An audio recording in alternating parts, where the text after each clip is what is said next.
सादिया, जानान और तुम्हारे बीच ऐसा क्या चल रहा है? क्यों इतने तनाव में हो तुम? ऐसा कुछ नहीं चल रहा है करीम। तुम ये कैसे कह सकती हो? नजर आ रहा है कुछ तो है। मैंने खुद सुना तुम जानान से कह रही थी कि अब उसे हमारी तरफ से कोई मदद नहीं दी जाएगी। तुम उससे लड़ रही थी सादिया। जानान को जो हमने एक्सपेंसिव लाइफ दी है उसे उसकी कोई अहमियत नहीं है। उसके लिए कुछ भी करते रहो, वो कभी खुश नहीं होती। बस मैं तुमसे यही रिक्वेस्ट करूंगी कि उसकी किसी भी किस्म की हेल्प मत करना जब तक मुझे ना मालूम हो। सादिया, ये सब क्या हो रहा है मुझे बताओ। सब कुछ जानना चाहता हूं मैं।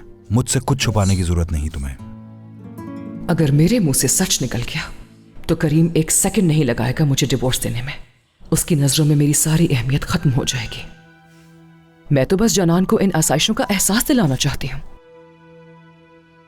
आजकल वो मुझसे इसी बारे में बहस करती रहती है जब देखो, और जब मैं उसे वार्न करती हूँ तो उसे अच्छा नहीं लगता।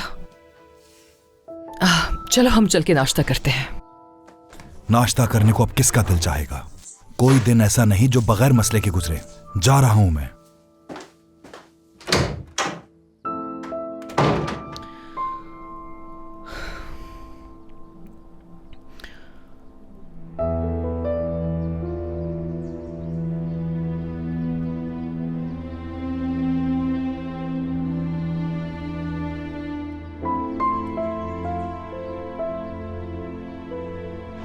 मैं तुमसे ये सब कुछ छीन लूंगी। तुमने मेरे साथ जो कुछ भी किया है उस सब का बदला लूंगी मैं।